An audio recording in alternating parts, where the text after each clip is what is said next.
All right, I believe this is part 7 of 10. They Got Their Man by Elmer Lynn Williams, a story of income tax persecution. Chapter 13, Igo, a public utility pet. Let us compare the public records of Igo. I don't know if it's Igo or Ego, man. Anyway. And Malone to see who was the man without a soul, who loved money.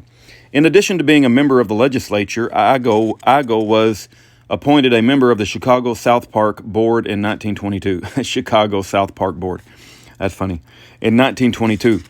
For a time, he was also the auditor of the board at a salary of $3,000 per year, auditing the affairs of his own office. Igo had 2 associates in the law business, George H. Mason and William J. Flattery, president and secretary of the Federal Pipe and Supply Company, which from March to November in 1931 sold the South Park Board thousands of dollars worth of pipe and plumbing supplies. Over 50 orders filled by Igo's law partners were for sums between $400 and $500. In the month of May, out of every 7 orders, 5 were for sums over $400 and under $500. The law provides that where the amount is over $500, purchases must be by public bids. Igo's law partners were also contractors and were authorized by Igo and the other park commissioners to become subcontractors in building an addition to the Hamilton Park Fieldhouse at a cost of $176,000. Igo's law partners also shared in the good things of the sanitary district. As lawyers, they received $18,921.08 in what was known as the Whoopi era, when $1 million was paid out for legal fees. Later, the trustees of the sanitary district and Edward J. Kelly, now mayor of Chicago, the sanitary district engineer, were indicted for graft and malfeasance in office. Kelly was the president of South Park Board at the same time. Igo's brother Jim looked after the insurance business in the South Parks while Igo was commissioner. The premium on the fire insurance on the Columbia Fine Arts building was $1,950. The premium on the treasurer's bond was $7,575. And the safe burglary and holdup insurance, it was $1,283.02. At the very time at which he declared Malone had planned to evade his income tax, Igo was helping Samuel Insull jam legislation through the Illinois General Assembly. In return for services rendered, the Insull Utilities admitted Igo to the Gilded Hall of the Stock Gamblers. Insull's methods of paying off the lawmakers who helped him included the formation of pools to underwrite his stock issues to be later unloaded on the public at a handsome profit. One pool made a profit of $2,261,083.50. One of these pools was formed in August of 1930. This was shortly after the state legislature and the Chicago City Council had changed the laws to give the Chicago streetcar lines a perpetual franchise.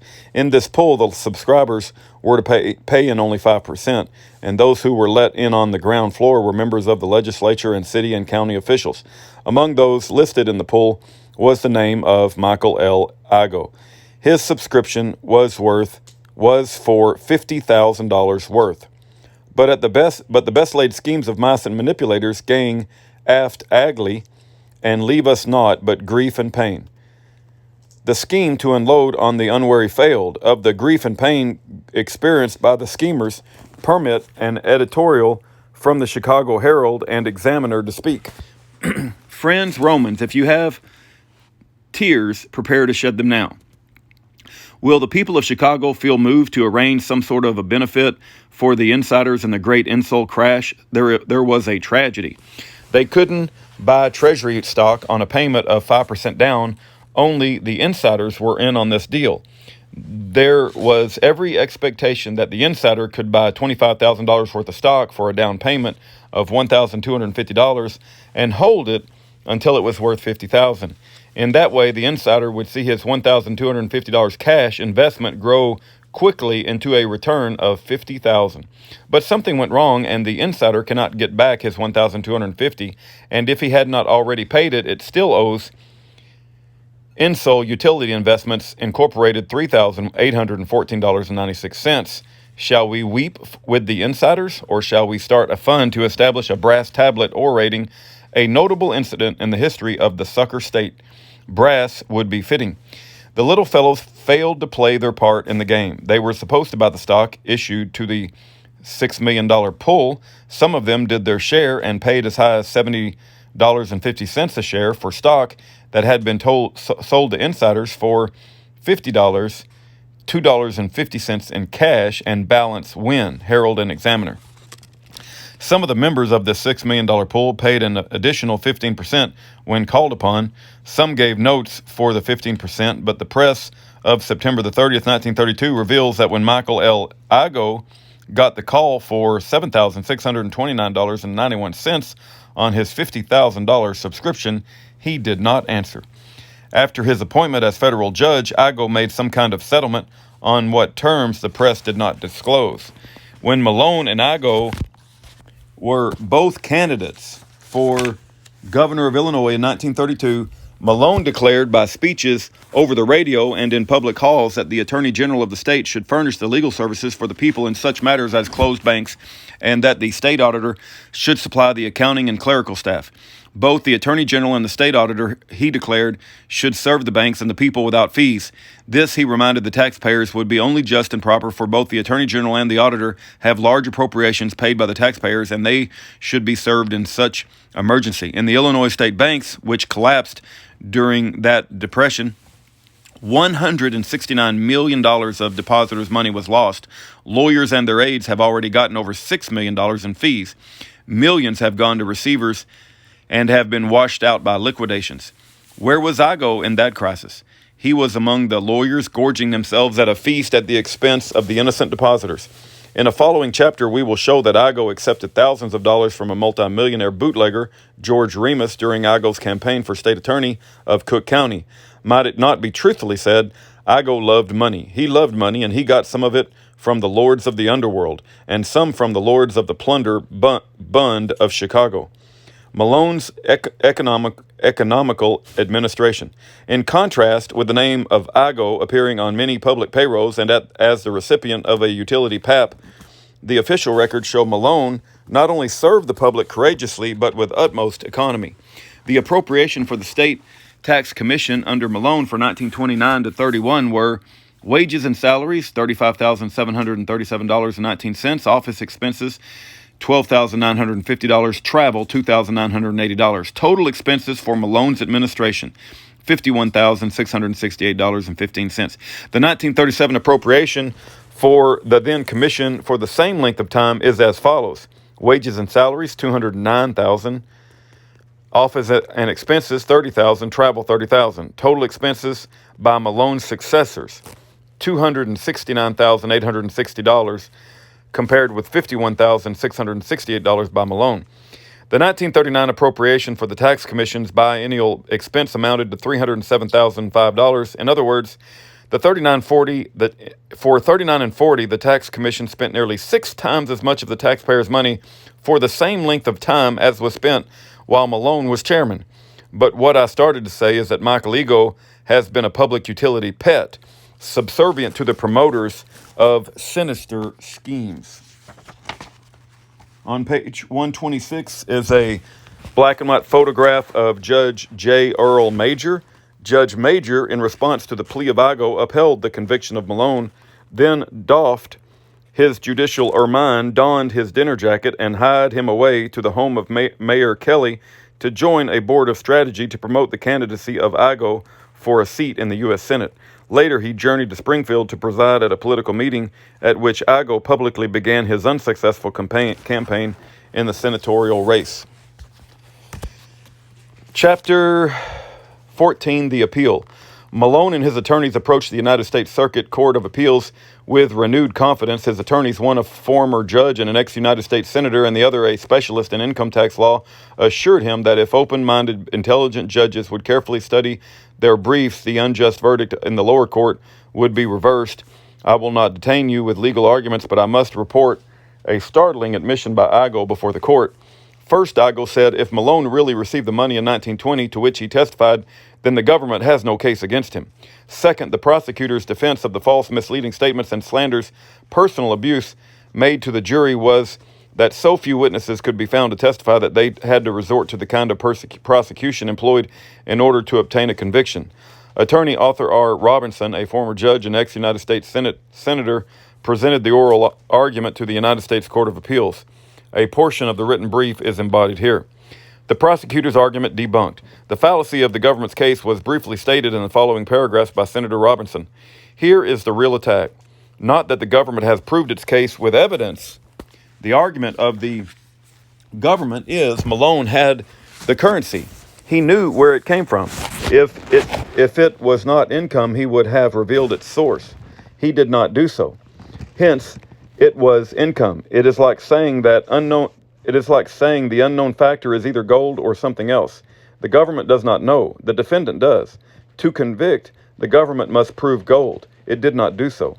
It has no evidence of this fact. But if it was not gold, the defendant would have told what it really was. There are two objections to the validity of the argument. First, it destroys the principle of the presumption of innocence, and secondly, it merely assumes the explanation to be untruthful.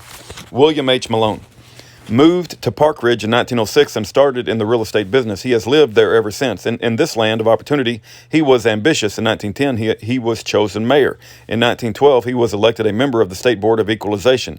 He was reelected in 1916. In 1916, Frank O. Loden, chairman of the board of directors and the Pullman Company, was elected governor of Illinois. The Board of Equalization, composed of 25 members, one elected from each congressional district, was abolished by the legislature upon demand of Loden, and in its place a commission of 3 was set up, the members of which were to be appointed by the governor. The first official act of that commission appointed by Loden, in which Malone was not a member, was to remove almost $17 million in valuation from the assessment of the Pullman Company. Malone publicly charged that Governor Loden has used the influence of his office to abolish the elected Board of Equalization for the purpose of reducing the assessment of the Pullman Company. In 1920 came on the historic struggle between the Governor Loden and General Wood for delegates to the National Republican Presidential Convention to convene in Chicago, June 8th of that year. Colonel Proctor of the Procter & Gamble Company and one of the multimillionaire industrialists supporting General Wood, who was actively participating in the management of his campaign, contacted Malone. He had heard of the Malone's issue with Governor Loden and the manner in which he was being publicly exploited. He had been advised Malone had gubernatorial aspirations. South Dakota was the first state to hold direct primaries for the election of delegates to the convention. Proctor was very anxious to have Malone go to South Dakota and further exploit his issue with the Governor Loden. He urged him to do so. He said if Loden would carry that state, that the Wood forces might just as well close the doors and go home. Malone said he thought it would be folly, that by doing so he would incur undying enmity. Proctor said he understood Malone wanted to run for governor and that it took a lot of money to run a campaign in a state as large as Illinois, that he realized Malone would incur the enmity of the Loden forces by going to South Dakota, but that he would not have any chance if he decided to run against the Loden forces unless he himself had a sufficient campaign chest. If Malone would take the assignment, his committee would see to it that he was properly compensated. If he were willing to take a chance and was able to stop Loden, they would guarantee to give him sufficient money to take care of his campaign anytime he desired to run and lock horns with the interests controlling and backing up Loden. But there was one stipulation Proctor and his committee demanded. If Loden were beaten in South Dakota and they paid the money for Malone's campaigns, he must promise not to divulge to anyone that such money had been given. They did not want the world at large to know they were financing a campaign to defeat Loden. It was not to be reported in Malone's tax returns because it would be a political contribution, hence not taxable income, and therefore need not be reported. The amount of the contribution was fixed at $500,000. If Loden would be defeated and nothing if he would not. Gehling. William F. Gehling was one of the original 7 that organized the Teddy Roosevelt campaign for president. He was one of the organizers for the General Wood in 1920. After the convention, he was assistant regional director for the Republican National Committee for 23 states. On February 20th, he had several talks with Colonel Proctor as to South Dakota. Proctor said, if Wood can carry South Dakota, he will be the next president of the United States. We are confident Wood can carry the big cities, but Loudon seems to have the farmers. Proctor asked him if he thought Malone would be willing to go to South Dakota. Gehling told him he did not think Malone would agree. Proctor asked him to see him. He did so. He told Malone that Proctor wanted him to go to South Dakota and that he did not care what it cost, that they were talking $1 million over there. Later, he told Colonel Proctor of Malone's ambition to be governor. He said, why don't you take up the question of his candidacy? I know he wants to be governor. Why not talk that over with him? He was with Mr. Malone the night he called Proctor and got the currency and went with him to the latter's office in the Congress Hotel. Okay, when we start again, we'll pick up at the top of page 131. All right, let's continue at the top of page 131. The foregoing is uncontradicted. No inconsistent fact was proved, not one. It is simply affirmed it is untrue because improbable, which is no reason whatsoever. And herein lies the improbability.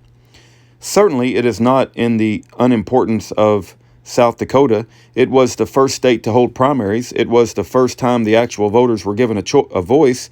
It was believed representative of the great Middle West. It belonged to the agricultural group. It was a farmer's state. It was urged for Loudon that the farmers were for him because he was one of them. Surely it was not unreasonable to fear a stampede to him if he carried South Dakota. The apprehension was natural. Services of Malone. Nor is the desire to enlist Malone to be wondered at. He had a vital issue with Governor Loudon, one that bore directly upon Loudon's qualification for the high office to which he aspired. Malone had for 5 years been a member of the Board of Equalization, consisting of 25 elected members. Loudon had abolished it and set up a commission of 3 selected by himself. Loudon's newly appointed commission's first official act had been to reduce the assessed value of the capital stock of the Pullman Company almost $17 million. Malone had been exploiting this issue in Illinois. Who better than he could carry that message to the people of South Dakota? Malone's reluctance. And why should Malone's reluctance to accept the offer cause surprise? Loudon was his state's favored son in a presidential campaign. Malone himself had political ambitions. For him to fight Loudon in his own state was one thing, but to go outside to South Dakota to defeat him was quite another. If Loudon won and became president, Malone would be through. His public career would be foreclosed. His reluctance was natural. Stipulation for secrecy. And what is remarkable in the desire for secrecy? Aside from the fact it is never thought desirable for voters to know a candidate is expending large sums, General Wood's manager had an additional motive for secrecy. If Loudon could be stopped in the convention, some of his delegates and followers would go elsewhere. It would not help to get them for Wood if it were known his organization was behind the exposure in South Dakota of Loudon's record. This would never do. Neither would it do if the general were nominated to have the matter publicized before election. And even if elected, to have it known might prove embarrassing. And the return of so large an amount of taxable income and the resultant gossip would not be conducive to secrecy. Hence the compensation in the form of non-taxable campaign contribution, which need not be reported, and the agreed stipulation as to secrecy. The amount. It will therefore be seen that by elimination the question of improbability narrows itself to the amount. That Malone went to South Dakota is admitted. That it was against his personal interest to do so is obvious. Hence, there was a motivation cause. If he had said 100,000, no one would have doubted. And so it comes to be, it is not because he claims to have received a large sum, but because it is 5 times what some might regard as probable. But even this will prove more fanciful than real. It is only necessary, and then on page 133 is a black and white photograph of General Leonard Wood. This remarkable campaign by William H. Malone in South Dakota and in Cook County won the delegates for General Wood, resulting in the defeat of Governor Loudon for the presidency.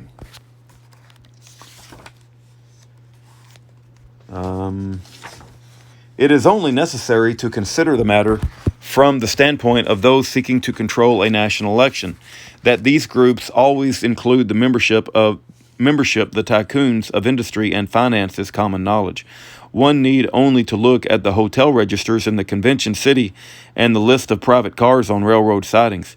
It is safe to say that these men control directly or indirectly 80% of the national wealth. They know what they want. They are in earnest. The group pressing for the nomination and election of General Wood in 1920 did not differ from others of its kind. The Wood managers believed if they lost South Dakota to Loudon, they were through. They might well go home. But if they could defeat him in both a farmer state and in the first state to hold a direct primary, the claim the farmers of the Middle West were with him could be exploded, and General Wood would stand an excellent chance for the nomination. In 1920, this meant election. Here at hand, as if made to order, stood the needed instrumentality, an unusually able man who had few equals as a public speaker, a man with an issue of his own which could be neither explained nor avoided. If he would take his story to South Dakota not as a protagonist of Wood, but as an opponent of Loudon, because of Loudon's record of corporate servility in Illinois, what might yet be accomplished? If General Wood could, in the first popular expression, show he had so appealed to their imagination as to make himself the war idol of the rank and file of the American people, as other military men had done before him, what might not be expected as to the ultimate choice of the convention? What these men were after was not so much the 10 delegates allowed the state in the convention, it was the psychological effect, the smashing blow delivered to their most dangerous opponent. The dogma that the farmers were with Loudon had been so skillfully publicized that the Wood managers were greatly impressed and very apprehensive. Of course, the material could be furnished to local speakers, but to what effect would this be compared with first-hand information from a prominent and able citizen of his own state who had been chairman of the abolished Board of Equalization, which had placed the Pullman Company assessment $17 million higher than the governor's 3 appointees? One who had been through the fight and knew all the details, and hence could give the picture the chiaroscuro it deserved. What did 500,000 mean to the group supporting General Wood? It was not as when the country was astounded at a $500 million Congress. We had passed into the billion age. What, pray, was 500,000? It was as if the sea itself should heed a pebble cast. That Colonel Proctor would have promised this sum if Malone would take all the gamble and produce the desired result would seem to be no one either unusual or unnatural. On the contrary, considering the great prize at stake, to the average mind it would seem that Proctor had the best of the bargain. They took no chance. If Malone did not deliver South Dakota, he received nothing, not a penny. They had everything to gain and nothing to lose. Who, pray, in General Wood's organization, with his nomination really at heart, would have hesitated at the price? And so it transpires, upon what is believed a fair analysis of the situation. Not only is it not remarkable that Colonel Proctor agreed to pay $500,000 if South Dakota were delivered at such a crucial time, but on the contrary, it would be highly improbable that Proctor would have neglected to seize the opportunity to do so. With very rare ability, Malone had made charges against the record of Loudon and the Pullman Company and other large corporations. Figures of record were cited to show that Loudon, while in the ranks of the Republican Party, ordered and sanctioned gross favoritism to many corporate interests. Malone predicted that unless such discriminations were stopped, the ultimate result would be the complete defeat of the Republican Party. The truth of his warning may be found in the pages of history since 1932, where also may be found the data to verify that the principal candidate spent millions in an effort to gain the much coveted presidential prize, thus creating a most unique drama in which Malone, with his issue playing a lead part, neither the abuse by ego nor the agents of the Internal Revenue Department so accurately described by Colonel Knox and Senator Shaw can serve to remove these facts from the archives, where they stand as eloquent evidence to the truth of Malone's testimony. Judge Earl Major of the U.S. Court of Appeals wrote the opinion in compliance with Eagle's demand that Malone's conviction be sustained. He said it is more reasonable to conclude that the explanation now offered relating to the Proctor money was not in existence at that time. Judge Major disregarded the U.S. Supreme Court's ruling that the deposit of money raised no presumption it is taxable income, and the further ruling that improbability must give way to facts. No judge or juror is justified in disregarding positive testimony, especially when uncontradicted, because it seems to him improbable. John Stuart Mill has well said, an ignorant person is as obstinate in his own contemptuous incredulity.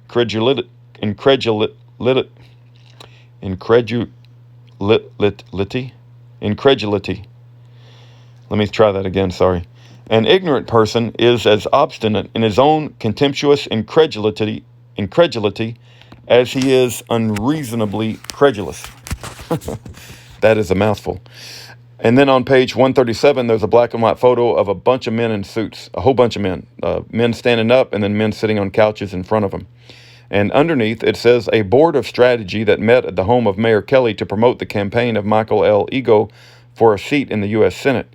Standing left to right, U.S. District Attorney Howard Doyle, Judge Major John C. Martin, then State Treasurer U.S. District Attorney Arthur Rowe, and U.S. District Attorney Michael Ego. State Senator James O. Monroe, Lieutenant Governor John Staley, and Democratic State Chairman Bruce Campbell and E. St. Louis. Seated, U.S. Senator W.M. Dietrich, U.S. Attorney General Homer S. Cummings, Mayor Kelly, and Patrick Nash, National Democratic Committeeman. Anything unlike his own narrow experience is disbelief. He disbelieves if it flatters no propensity. Any nursery tale is swallowed implicitly by him if it does. Other appropriate quotations include the following. There is a principle which is a bar against all information, which is proof against all argument, and which cannot fail to keep man in everlasting ignorance. The principle is contempt prior to examination. Dr. Paley. He that answereth a matter before he heareth it is folly and a shame unto him. Proverbs 18:13. Lawyers who had followed Malone's trial and who studied the briefs filed in the Circuit Court of Appeals in his behalf could not see where Judge Major had analyzed these briefs or had given them the slightest consideration. Points of law raised by the defense were ignored completely. The reason behind the judge's opinion was so accounted for by two major affairs. As Eagle stood before the bench in the United States Circuit Court of Appeals objecting to reversal of the conviction of Malone, he was more than a United States District Attorney. He was then and candidate of the Kelly-Nash machine for the U.S. Senate.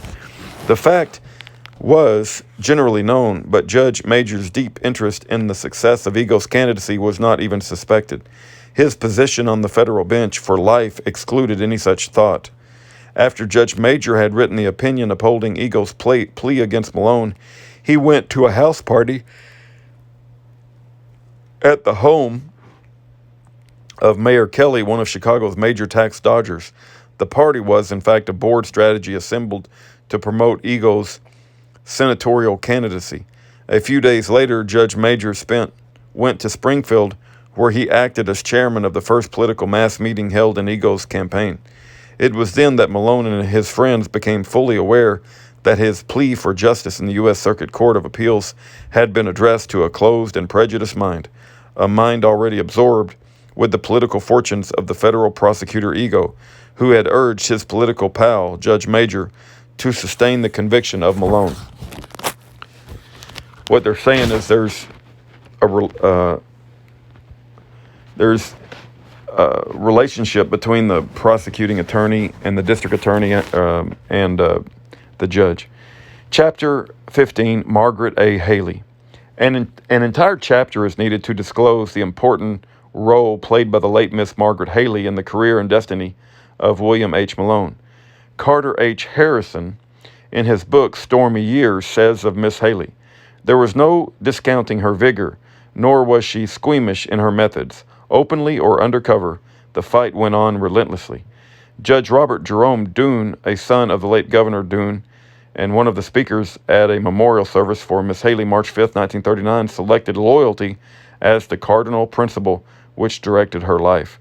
He described her as a dynamic woman with a marvelous personality. She must have had, during her lifetime, a motto which I believe governed her whole life. That motto in mind must have been duty, honor, and country. The basis of it is loyalty to those fundamental moral principles upon which all right conduct is based. That tribute is amply confirmed in Miss Hailey's relation to Malone. The dramatic elements in the story are stranger by far than fiction. Margaret Hailey went to William H. Malone, chairman of the State Tax Commission, and related to him how the tax racket was ruining Chicago's school system, which was her chief concern. She did not conceal Hawley's belief that no public official would dare do what it was really necessary in order to remedy this terrible condition. The answer to Miss Hailey's request, now history, is told in a previous chapter. In later years, she learned what the order for reassessment cost Malone of the smoldering hate and unspoken wrath of the politicians. They could no longer make fortunes and ride into office by fixing real estate tax assessments. A regiment of new recruits had joined the ranks of those seeking to ruin Malone. In the midst of the great ordeal through which Malone was passing in the court of Judge Hawley came Miss Hailey from her sickbed to testify for her friend, for the man who issued an order which the judge, now up there on the bench, had said no public official would have the courage to issue. I record here the meager testimony she was permitted to give. My name is Margaret A. Hailey. I lived in Chicago since 1882. I was a school teacher until 1900 in the Chicago Public Schools. In 1900, I became the business representative of the Chicago's Teachers Federation and have been continuously since that time. I know William H. Malone, the defendant in this case. I have known him for over 20 years, and for the last 12 years, especially during 1929 and 1930. I have been familiar with the general reputation of Mr. William H. Malone. As to his reputation, the reputation of a man living in Park Ridge and doing business in Chicago, I have known Mr. Malone very well indeed. During the last 15 years, I have been familiar with the general reputation of Mr. William H. Malone in Chicago and vicinity. To my knowledge, that reputation is very good. Miss Hailey was not permitted to say more. She would not rest. Where better could she express her indignation than before the Chicago Teachers Federation, in whose interest she first approached Chairman Malone? Happily, the speech of Miss Hailey has been preserved. Here it is, stenographic report of a special meeting of the Chicago Teachers Federation. All right, I'm going to stop here on the top of page 141, and we'll pick up next time at the top of page 141.